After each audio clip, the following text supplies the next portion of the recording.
well. I'm finding that a lot of successful people that operate with purpose, have these things. And so I get up early every day. I try to do some journaling. I try to read a piece of scripture. I make sure I take a little bit of time with my Lord. And I'm just like, dude, guide me, put me in the right space, because especially being an entrepreneur now, when you're in the corporate world, you've got something else guiding you, a time clock, a cubicle, you've got something. But when you're an entrepreneur, you're like, I really need to know that I'm going on the right path. I need some signs that this is going in the right direction. Right. And so when I think about those 6 things that I wrote about the purpose, for me, it was more like, it wasn't like a tick box of do these 6 things and you're going to find success. It was more like, focus on these 6 things for a while and see if you see any personal growth, or see if just the focus on it drives you to find excellence in some area of your life. If you've been looking for the perfect t-shirt line, Inspired Tees Co. has you covered. They offer a line of awesome Christian and American themed tees for the whole family. Whether you want cool t-shirts that express who you are, or want to spread awareness with shirts like their new breast cancer tee, they have something for everyone. You can also shop their Military Veterans American tees, and with every purchase from that collection, they're going to donate 15% of the profits to the Wounded Warrior Project. Make sure to visit their website, inspiredteesco.myshopify.com.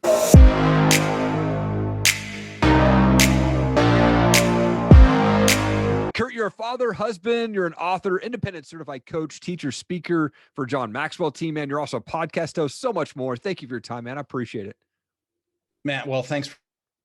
As you know, you're in the game. The more that you can spread your message or your work, your efforts, the better it is. And dude, I've listened to your shows. Your stuff rocks. So it's awesome to be here. I appreciate that, man. I love to go back with my guests. The very first question I ask everybody is like, where did you grow up? What was childhood like for you?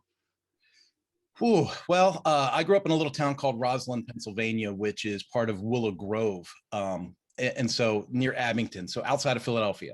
Right. And so those East Coast towns, right, you just keep throwing names until you figure out where you hit a region where somebody knows about it. Right. But Roslyn's this tiny little place, not a place of great means. It's a place of sweat equity, lots of blue collar types. And then Willow Grove Park used to be the biggest amusement park in the country until it shut down and became Willow Grove Park Mall. And now my understanding since I've left is I don't even think that exists anymore. Right. So, wow. But what a cool place, 10 miles from downtown Philadelphia. I used to ride my bicycle when I was 12 through the city. Culture and intermingling with other people never affected me as a kid. And it would freak people out because I would hop on my bicycle and I would ride right to the worst parts of central Philadelphia. And I'd see some dude cooking outside on a 55, gallon container. And I'd be like, excuse me, sir, are you selling those? And I'm like 12 years old. He's like, well, you want a hot link, boy? And I'm like, yeah, I'll take a hot link. Boom, give me $1. And there I am sitting on the curb, eating and just enjoying culture and everything that city had to offer. It was amazing. There was, the black part of town, the Italian part of town. And then I went to Catholic school there. So it was an interesting circle.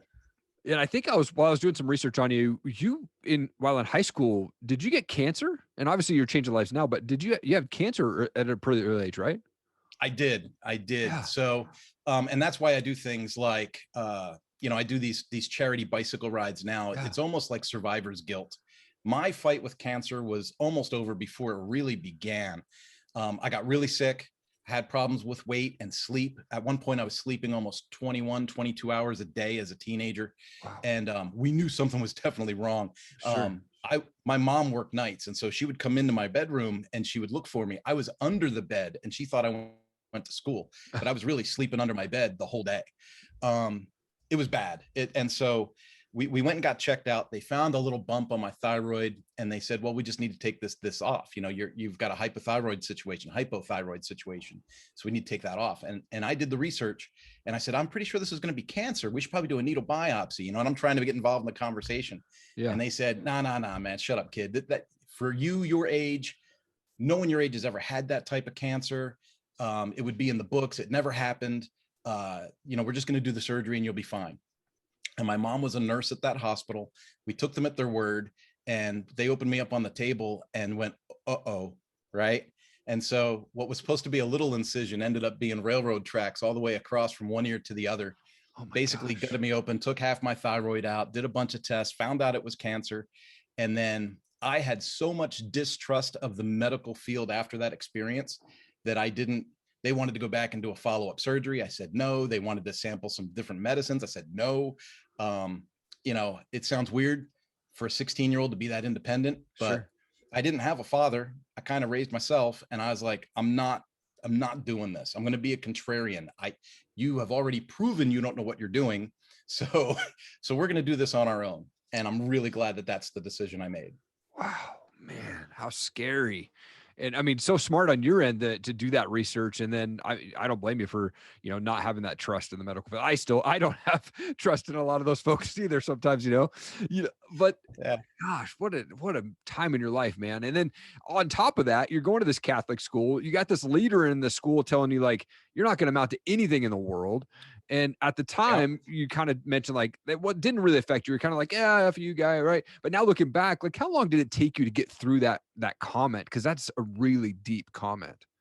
I cover this in depth when I do like public speaking for young groups, especially like college age groups. I'll have discussions with them about growth and impedance to growth and stuff. But yeah, literally my last day of school at Bishop McDevitt High School, Mr. Akoff calls me into the office and he says, hey, you're behind on your tuition.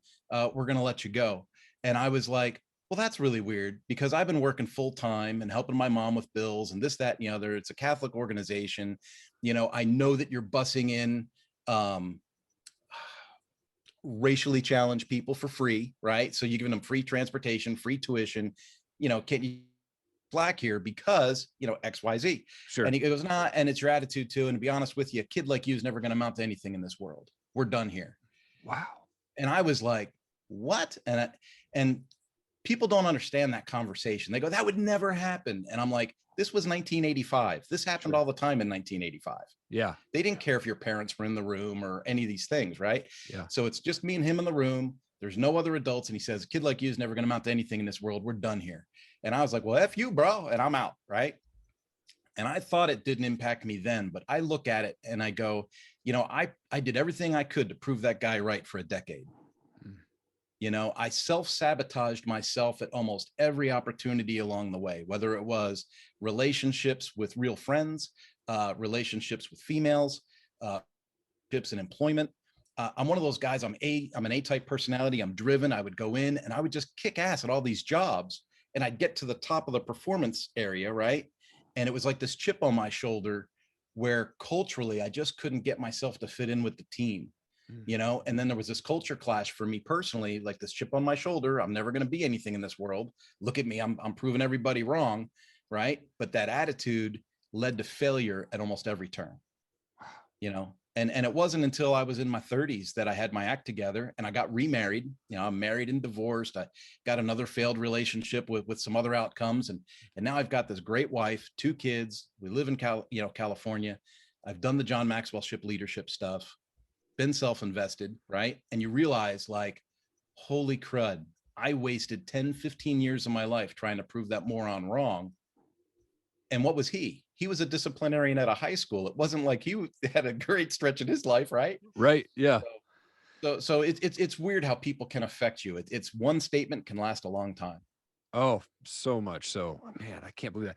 Now, I mean, speaking of John Maxwell, I have this quote on my vision wall. I took a wall in my office and I converted it to literally a vision wall instead of a vision board. And I have pictures of my family and my goals and quotes. And one of the quotes I have on there is from John Maxwell. And it's, the greatest mistake we make is living in constant fear that we will make one. Like, What does that quote mean for you, man? I'd say I've embraced it, to be honest with you, Erik. I mean, he has a book called Failing Forward, right? Yeah. And it encompasses that quote, but in long form, right? And it's, if you're afraid that you're going to fail at something, if you're afraid that someone's going to look at you and go, loser, right? You'll never try, you'll never accomplish, and I notice when I'm mountain biking with a group of people, and I got a weird way of associating things, so bear with me here, but I'll be going through like Chino Hills State Park out here in Southern California, and me and my group, and I'm a big fella, I'm still big. I'm at my desired weight, but I'm still big. Okay. For mountain bikers, I'm a big dude. Sure. And I'm fighting. I get up the hills. We're doing the downhill. We're having a blast. and you can see people coming in the trail as we're leaving the trail, right? And it's just a real simple entry, not hard at all, but people are jumping off their bikes and pushing, and they're huffing and puffing and sweating. And there's a lot of fat people trying to figure out what does fitness actually look like for them, right? Yeah. And when we come to the next rest area in the parking lot before we load up the trucks, somebody in the group's going to say something. They're going to say, "Oh, you see that fat bastard trying to come up the hill? That was hilarious." And I'm going, you know what? God bless them. Kudos to them to get off the sofa and at least try. So what if they failed today? If they try again next week, they're going to get another 150 yards up the trail. They're going to get another quarter mile up the trail. Next thing you know, they're going to be like me 3 years ago when I couldn't get up the trail. Right. And next thing you know, they're going to be doing 20-mile bike rides in this park. I'm all about be prepared to fail. If you don't fail, you haven't tried hard enough.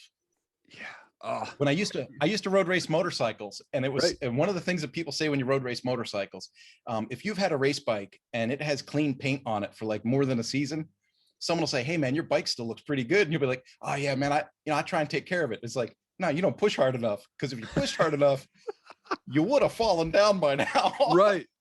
Oh, there'd be some evidence on this machine that you're going to give it some effort. Yeah. Yeah. Now, one of the blog posts that I saw on your website, though, from earlier this year was you talk about 6 ways to live your life with purpose. And I love those 6 ways there. What are those ways for people that haven't seen that? And why are those 6 so important? See, now you're going to try and get me to remember everything that I post, because I'm a content hound. Just so you know, I post content on a near daily basis. So there's stuff everywhere. But this whole living your life with purpose thing, and I've been really focused on this for the last, before COVID. Right. If you're not driven, if you don't see obstacles, if you don't see opportunities within the obstacles, if you can't see the silver lining on the cloud, if you can't get yourself up at a reasonable hour in the morning and accomplish something. In fact, I'm going to throw it back at you.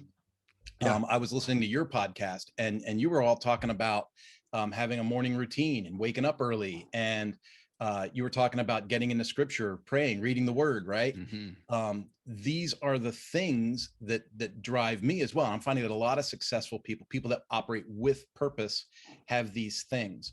And so I get up early every day. I try to do some journaling. I try to read a piece of scripture. I make sure I take a little bit of time with my Lord.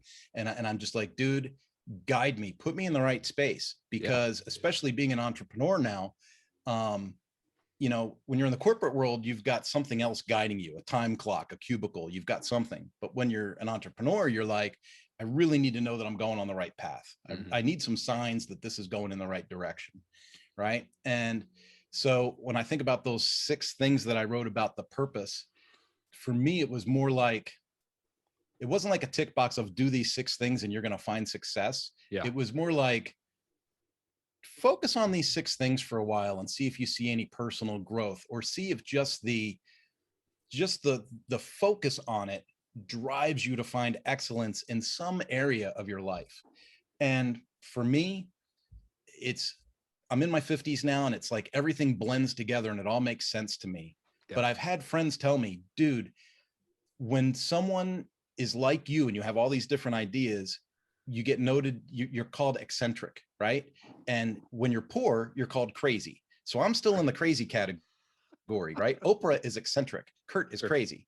So you've got all these things. So I'll say focus on all these things.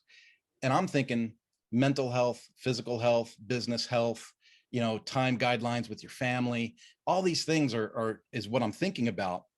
But I have to recognize that my audience might only be thinking about that next weight loss journey, or that next promotion at work, or finishing the first chapter of the book they meant to write that they haven't started in 10 years. And so, dude, there's been all kinds of people I've coached that have started writing books, or that have started a racing career, or that have launched a business. And it's really cool to see how, when you take those 6 things of purpose-driven life and you go, wow, I think I just stole somebody's title to a book there. But when you take those 6 purposes of a driven life and you lay that on any situation, it seems to get forward motion. Yes. Yes. Oh, man. Hey, guys, this episode is sponsored by Tranquil Turtle Massage. Tracy over there, the founder, she's a small town girl from Montana, loves God, loves her family, loves her friends, loves working out, fishing, and camping. She has a passion for helping those in need and enjoys being creative with woodworking, crocheting, healthy baking, pottery, and cooking. Look, she began her massage journey back in 2010, where she graduated from massage school up in Anchorage, Alaska. She specializes in her signature massages, the Hanu infusion and the Hanu ashiatsu, as well as the gua sha and manual lymphatic drainage. If you're looking for a massage specialist and someone who can get you feeling good, go see Tracy down at Tranquil Turtle Massage. And while you're there, check out CDA Microblading, offering Coeur d'Alene's best tattoo brows, plasma fibroblast, tightening, and PMU services right there in the heart of downtown Coeur d'Alene. Make sure you book your appointment at pnwmobilemassage.com. Now, you also have this, I think you are the founder of the Powersport Academy, which is designed for service counter staff, service managers at dealerships and things like that. For those who don't know, what is Powersport Academy and how did all this come together? Well, dude, you are touching on a labor of love right here. And this could be a 5-hour seminar, but right. I've got over 20 years of dealer experience, primarily on the service side. I've done some sales, but mostly service. And, automotive, I've done aviation, power sports, a little bit of marine. And so I've got this really good understanding of how a dealership operates, the different personality styles that are involved, the communication, the way that a lot of guys can't answer the phone. Think about it from a customer standpoint. When's the last time your car was broke or your motorcycle broke down or something, and you enjoyed calling the service department to make an appointment, right? Yeah. These guys they've never been taught. They're not stupid. I got to be really, really clear. Dealership personnel are some of the smartest, hardest working people out there, but they've never been invested in. They haven't had formal training with communication or relationship building or leadership, right? And so the positions they hold are generally by default because they've worked around motorcycles before. Now, I was able to write a book about working at dealerships, right? So I wrote a book called Service Writing in Black and White. Yep. That book got the attention of Ducati North America, Ducati, the motorcycle brand. Right. So in the early 2000s, they asked me to write them a course. So I wrote them a course, and then they said, well, could you teach the course? Yes. Well, we don't have anyone to host the events. Could you host the events? Sure, I could do that. So next thing you know, as an entrepreneur, Ducati North America becomes my number one client, like overnight. Wow. And I was teaching these 2-day workshops in Las Vegas to the dealerships that wanted to participate. And so what this was 20 years of dealership experience compressed into a 2-day workshop that was really meant to teach them communication skills, some leadership, and to talk about efficiencies and productivity in running a service department. I thought it wasn't going to be enough. Like, I thought, you only gave me 2 days, it's not going to be enough. Well, the dealerships that participated, they increased their parts and labor sales by an average of 47%. Wow. So we knew we had something. Yeah. After a few years of that, Ducati brought me on full time, and I ran their training department for 4 years. And then I made myself available for recruitment, and Suzuki picked me up, and I worked with Suzuki for almost 4 years. And Suzuki was a great experience because while I left the culture and the passion of Ducati, which I still love, I did get to experience what it's like to run a team instead of be a solo effort in a corporation. Mm-hmm. So I had graphic designers and publicists and all these things, that I could use to work at a higher rate. Right. Well, when I left Suzuki, I thought, well, now what am I going to do? So I did some work for Indian, for Triumph. I did a sample for BRP. I wrote a sample for, and then about a half a year later, BRP picked me up for a short run to work with some of their dealers in the same area. And here's what I've learned. I've learned that all of the OEMs want to train the dealers from their perspective. Their main focus is they sell units. They're distributors. So in America, they're not manufacturers. In America, they're distributors. They sell widgets. They don't care if they're selling yo-yos, bottles of vitamins or what. They're selling widgets, and they want me to make training for dealers that helps them sell more widgets. I decided to take 2 decades of dealership work, a decade of OEM work, and go, I'm going to make dealer direct, dealer-centered training to make them more financially independent. And the stronger they are financially, the better they can do it at edifying the brands they choose to represent. So instead of working for the manufacturers, they're working with the manufacturers. And I set up a program that's blended learning. So instead of being a 2-day or a 3-day seminar, it ends up being a year's subscription of me working with their staff and building them into the team that they have the potential to be. So a lot of shops are seeing an increase of like $600,000, $800,000 in extra parts and labor sales. And these are medium-sized businesses with like 3 or 4 technicians and 2 service writers. Wow. So, dude, we're doing this now, and it's exciting now because it's taken a long time for this to pick up speed. Right. I thought, I'm Kurt von Ahnen. I'm going to put this out there and everybody's going to sign up. And that's not what happened. I actually had to put work in and try and like do a proof of concept and convince people to do it. And now we've got a handful of dealers that have experienced really good success. And now we've got a couple of kind of, I call them power partners that are coming in to help us kind of support the growth and promote it. And so I think the 5-year plan for the Powersport Academy is going to be pretty incredible. And from a customer standpoint, dude, COVID drove people to the dealerships. The social distancing, the being outside, restaurants and museums being closed. Families were like, we want to get out. And so everybody went mountain bike shopping, road bike shopping, and motorcycle shopping. And the supply chain is still broken. So what that's going to do is it's going to put a lot more focus on the service departments to maintain what's already in the market rather than filling the market with new product. And so I'm really in a hard push right now to get dealers to go, man, it makes sense. I got to train my people. It might cost me 10 grand to train my store, but if I spend 10 grand and I make 600 grand in extra parts and labor sales, it's definitely got a return on investment. Right. And the culture's better, the communication's better, the employee turnover is reduced. I mean, there's so many other side benefits to training your people and investing in them. But for a dealer and where they're at mentally, for them, it's like, if I spend 10 grand, what am I going to get? Well, for one, you get a 30-day money back guarantee. And for the next, that you're going to increase parts and labor sales by $500,000 or more. So let's just go for it. Right. What is that biggest struggle that you see when dealerships come to you and they're like, hey, I need help with this? Like, what's that most people come to you with? The biggest and it's contrarian. It's not what you think it's going to be. These dealers, the owners, and again, not stupid people, somehow they've come up with millions of dollars to launch this business, right? So they've got something working. Yeah. But they'll come to me and they'll say, hey, I understand that you do this, but the truth is we're just so busy right now. I don't know that I could take my guys away from their work to do the training. And then I go, well, let's just take a look at some of your numbers.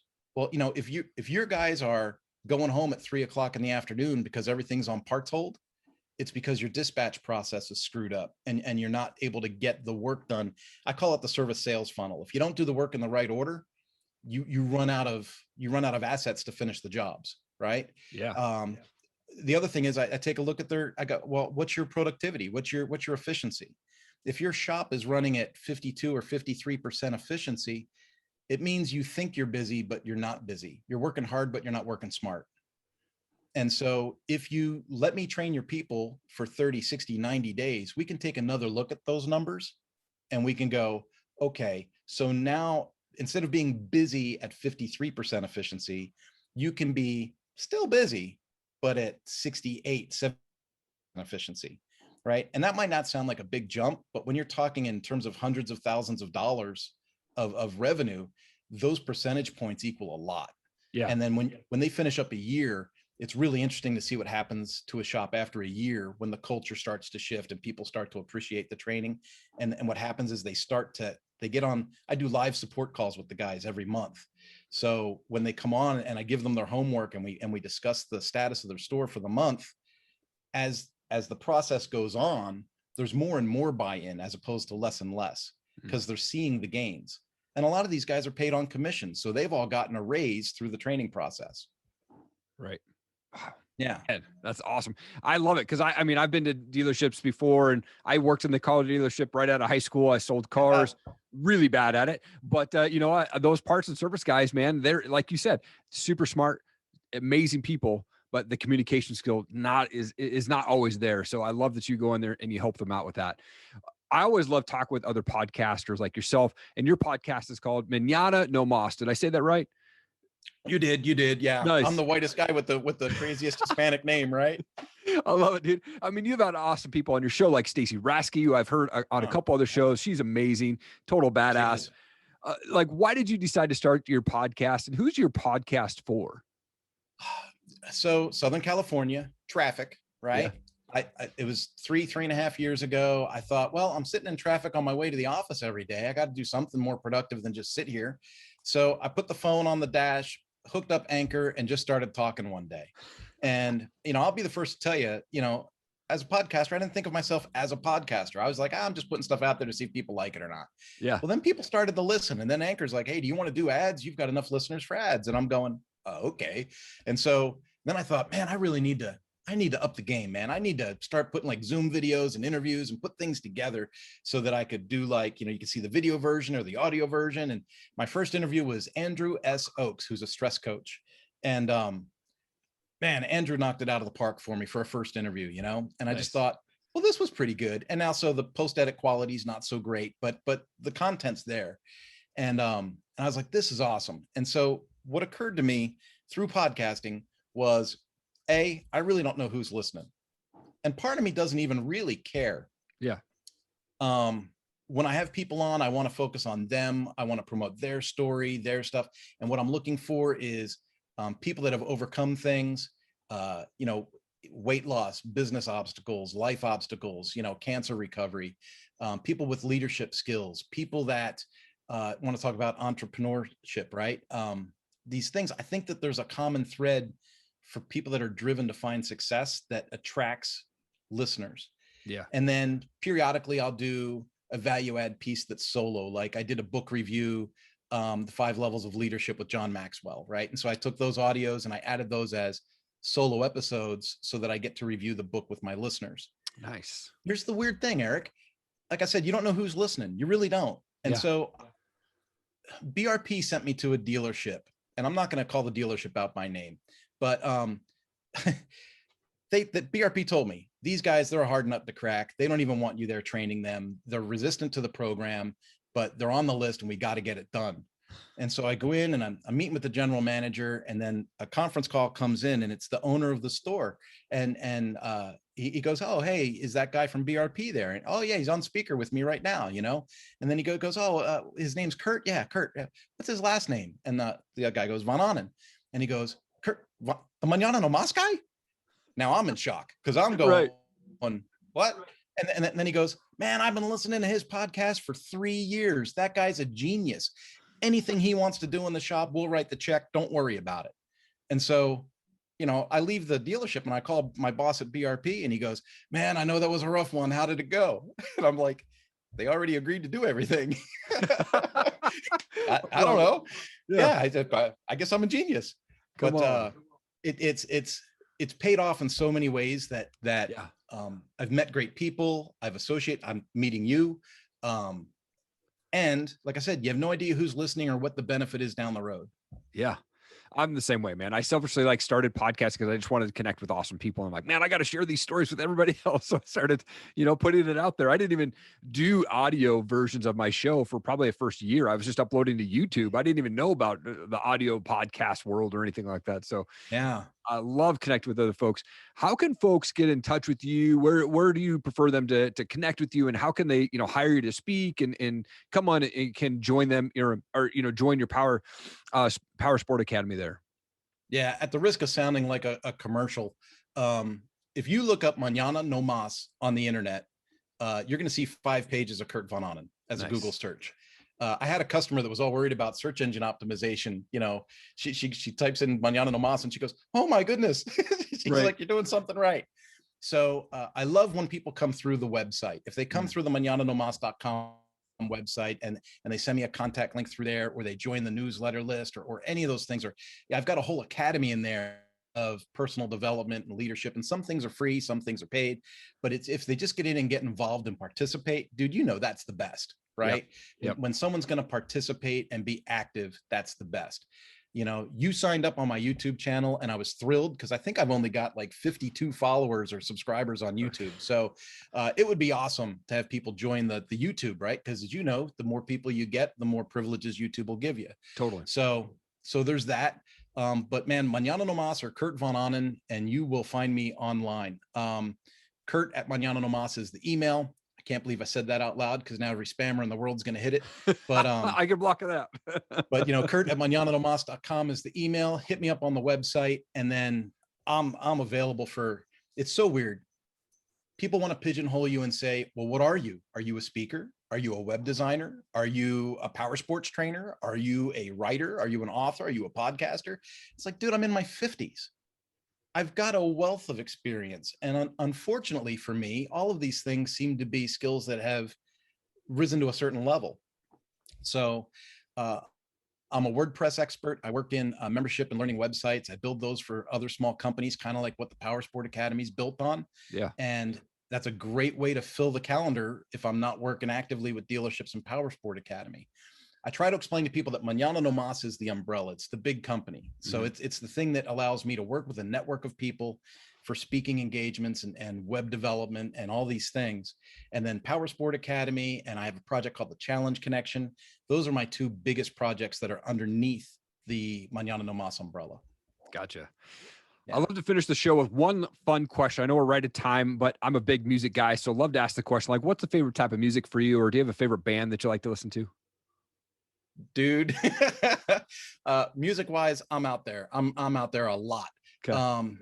I fell in love with smooth jazz working at a liquor store in an all black neighborhood. The owner played jazz and played BB and CC Winans and all that stuff. Yeah. Full volume in the morning before we opened, and I got hooked. Okay. In fact, I can thank Richard Elliott for the birth of my son 9 months later.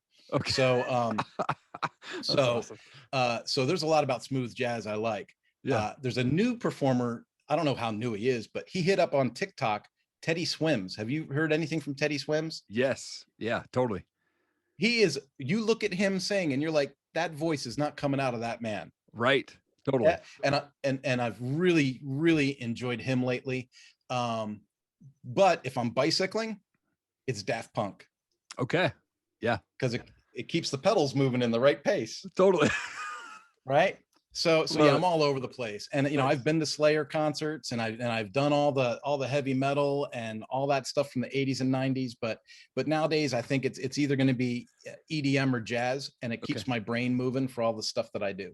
Yes. How about you? What do you listen to? You know, that's a great question. I used to be like a straight metalhead, Korn, Rob Zombie, you know, Tool, Rage Against the Machine back in the early days. And I think I worked for Universal Records for a year. So it kind of forced me to open up my genre because I was working with different artists and things like that. So I listen to a lot of rock. I'm really into NF right now, who's a rapper. And I like hip hop, Black Eyed Peas, things like that.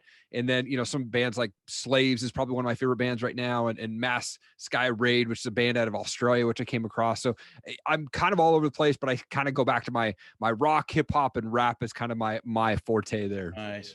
Yeah. Dude, Limp Bizkit came on the other day and I knew all the words and I was screaming my head off. And my 16-year-old daughter was like, Dad. That's awesome. So it's good. Like I wasn't always this guy, sweetheart. I used to have hair. Yeah. I saw Limp Bizkit in 1998 they played at a high school auditorium, and they opened up for Kid Rock, and Stained was on their first US tour with Limp Bizkit. They let Stained come on the stage. They had 5 songs to play, and they played it all in the dark. They didn't even turn the lights on for Stained. It was like, dude, you have 5 of your heaviest songs to go out and play. And they walked out, and I was like, that band's amazing. You know, now we look at Aaron Lewis now, and I mean, the guy's amazing and super talented. But Stained is amazing. Right? Yeah, they are so good, man. Kurt, such an honor to have you on my show. You're an absolute world changer, man. Thank you for what you do. I love what you've got going on with Powersport Academy. And man, you are absolutely killing it out there. Keep doing your thing, man. Thank you so much for the time. It's truly an honor. Dude, thanks for having me. It's been a pleasure. Hey, what's going on? Thank you so much for watching the show. I really appreciate it. Hey, I just wanted to do a quick introduction. If you've not seen my show or you don't know the services that I offer, I wanted to drop them to you right now. One, I do voiceover work. So if you're looking for a voiceover person to cover your motivational videos, or maybe it's Kickstarter videos or whatever it is, let me know. I'm more than happy to help you out there. I also work with brands on brand and product videos, so they'll send me their products to do reviews or box openings. Let me know. I'd love to work with you on your product as well and help you get that product out there. I also love to be able to share my story. So if I can make an impact on one person at your next speaking engagement, let me know. I love to talk about my story. I love to talk about how our past does not define our future, and morning routines and being consistent, how to be around those successful people that are just gonna lift you up. Let's chat about having me speak at your next event.